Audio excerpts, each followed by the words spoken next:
Hey guys, I just did a quick video on how I milk my goat. So basically what I do is I clean her teats off with a little bit of soap and water, and then I rinse it off. So I don't have water in my barn. I have to bring down mason jars, one filled with soapy water and one filled with regular water. And yeah, so that's how I do it in my barn. And then I also dry her teats off because it makes it a lot easier to milk dry teats than if there's a little bit of wetness on them. That kind of does make it a little slippery and difficult.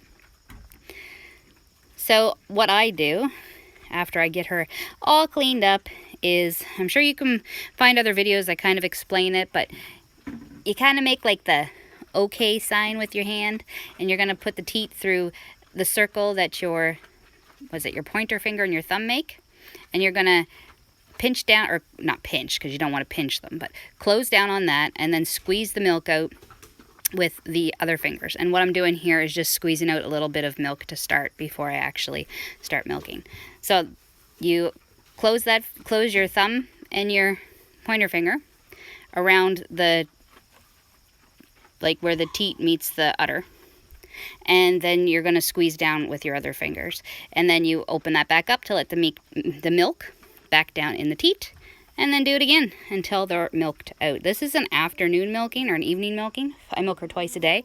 So I get about a full quart in the morning and about probably a little better than half a quart, just depending on, I guess, how she's feeling that day or how much she's eaten that day or whatever. I don't know.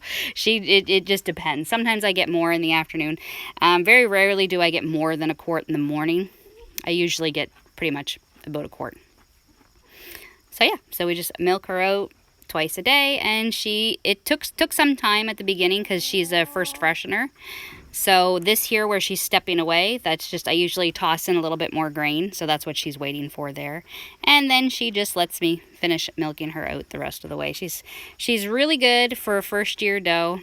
Yeah, she trained up really quick, which, I mean, they usually do. I do have a doe that's just irate to milk, so I don't even bother with her. Plus she's a Nigerian dwarf, and I don't want to deal with those little teeny tiny teats. I can't milk them. Other people do. I don't know how they do it. I don't have the time or the patience. So anyway, I'm just going to finish milking her out.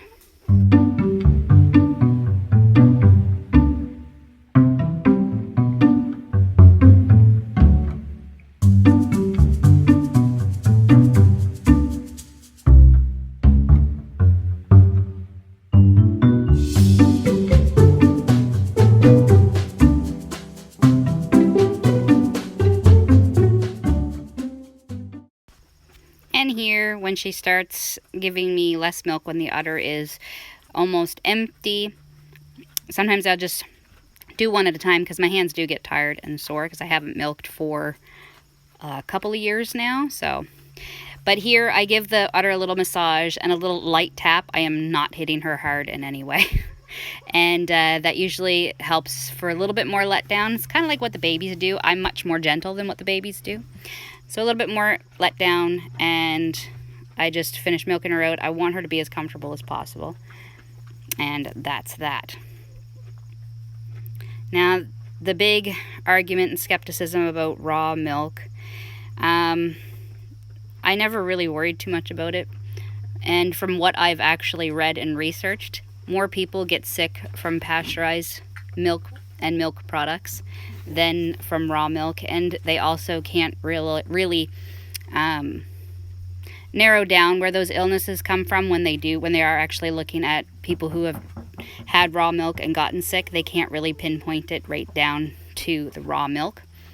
So no, I don't worry about it. It's our own personal farm. I wouldn't milk a sick animal. So like as of right now, because this video was done a little while ago, she's been dewormed, and I'm not drinking the milk right now. I think it's like 8-day withdrawal. So, you know, I'm not going to put me and my family at risk. And this here is amazing. It's really easy this cheese that I made from her milk. It is delicious. I can't remember what the recipe is. I think it was just vinegar. No, this was lemon juice. And then you strain it, and then you whip it up in a blender. I added some butter for creaminess. You can add a little bit of salt. It's really good. And then this is what she usually gives us in the morning. Thanks for watching. Shalom.